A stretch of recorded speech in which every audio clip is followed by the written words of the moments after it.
Assalamualaikum warahmatullahi wabarakatuh. Halo semuanya, hari ini kami akan mempresentasikan hasil wawancara kami dengan Panda Coffee & Tea, salah satu kedai UMKM lokal di Makassar. Tugas ini kami buat untuk memenuhi tugas mata kuliah operasional supply chain management, dan kami akan membahas bagaimana rantai pasok di Panda Coffee & Tea berjalan, mulai dari bahan baku sampai ke pelanggan. Please enjoy the presentation.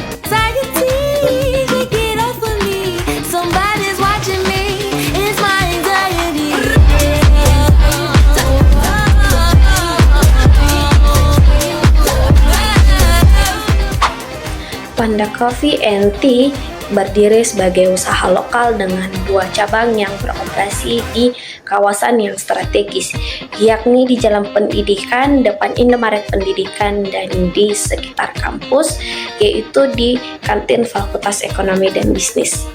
Kedai ini dirancang untuk menyasar segmen pasar mikro dengan fokus utama pada mahasiswa dan pekerja muda. Berdasarkan dari hasil wawancara dengan pemilik, usaha ini dibangun atas motivasi untuk menjadi pengusaha mandiri.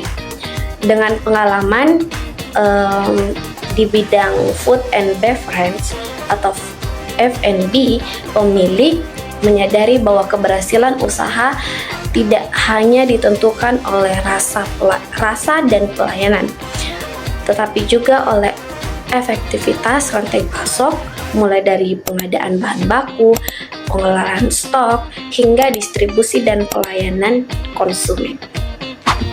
Selanjutnya kita masuk pada profil perusahaan. Panda Coffee & Tea adalah kedai minuman lokal asal Makassar. Nama Panda dipilih karena menggambarkan kesan lucu, ramah, dan mudah diingat. Target pasarnya adalah mahasiswa dan pekerja muda kelas menengah dan ke bawah, sehingga harga dan pelayanannya disesuaikan. Struktur organisasi terdiri atas barista, tim support atau logistik, tim purchasing, tim administrasi dan keuangan, serta pemilik yang juga mengawasi kualitas. Pencatatan transaksi sudah menggunakan aplikasi kasus digital, dan pemesanan bisa dilakukan melalui GoFood serta ShopeeFood dengan pembayaran QRIS. Adapun posisi dalam rantai pasok. Dalam rantai pasok, Panda Coffee & Tea berperan sebagai pengelola dan pengemas akhir sekaligus retailer. Bahan baku diperoleh dari distributor utama tanpa melakukan budidaya sendiri.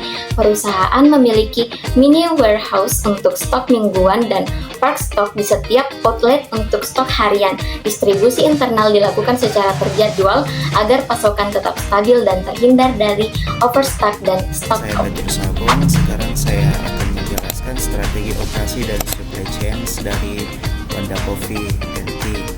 Ini berfokus pada 2 aspek, yaitu efisiensi biaya dan konsistensi kualitas.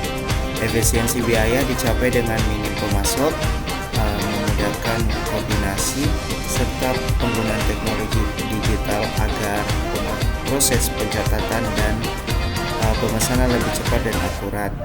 Kemudian konsistensi kualitas dijaga lewat penerapan SOP yang baku serta evaluasi rasa oleh pemilik yang secara berkala. Oleh karena itu, Panda Coffee & Tea memiliki peluang untuk memudahkan strategi operasionalnya ke arah Green Supply Chain Management. Kemudian Panda Coffee perlu membangun kemampuan integrasi informasi antara distributor dan outlet agar jaringan lebih tangkap terhadap perubahan permintaan. Dan saya akan membawakan materi selanjutnya, yaitu masalah yang dihadapi pada usaha Panda Coffee. Masalah yang pertama yaitu ketergantungan tunggal pada satu distributor dan risiko supply terhambat. Yang kedua, forecasting subjektif atau manual kesalahan perkiraan. Yang ketiga, kurangnya diversifikasi pemasok, rentan terhadap fluktuasi atau harga pasokan. Yang keempat, implementasi elemen hijau minimal dan belum memanfaatkan potensi keberlanjutan dan branding ramah lingkungan. Yang kelima, integrasi teknologi belum maksimal. Data antar outlet, gudang, pemasok belum sama sekali sinkron. Selanjutnya, analisis penyebab pada usaha Panda Coffee. Yang pertama, skala usaha masih terbatas dan kurang ada daya tawar untuk menjalin kerjasama banyak pemasok. Yang kedua, keterbatasan sumber daya keahlian internal untuk analisis data dan sistem ERP atau forecasting. Yang ketiga, prioritas utama sering pada operasional harian, bukan rencana jangka panjang keberlanjutan. Yang keempat, modal terbatas untuk investasi teknologi tambahan seperti traceability system atau sistem ERP lengkap. Selanjutnya, rekomendasi solusi dari masalah dan penyebab hasil wawancara di atas.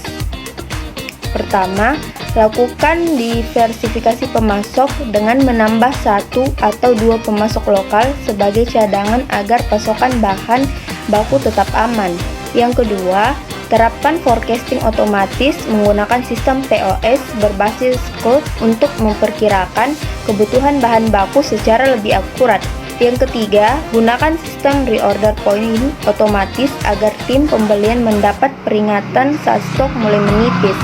Yang keempat, lakukan integrasi teknologi dan traceability, yaitu menghubungkan outlet, gudang, dan pemasok dalam satu sistem, serta mencatat asal bahan baku untuk mendukung audit dan kualitas produk.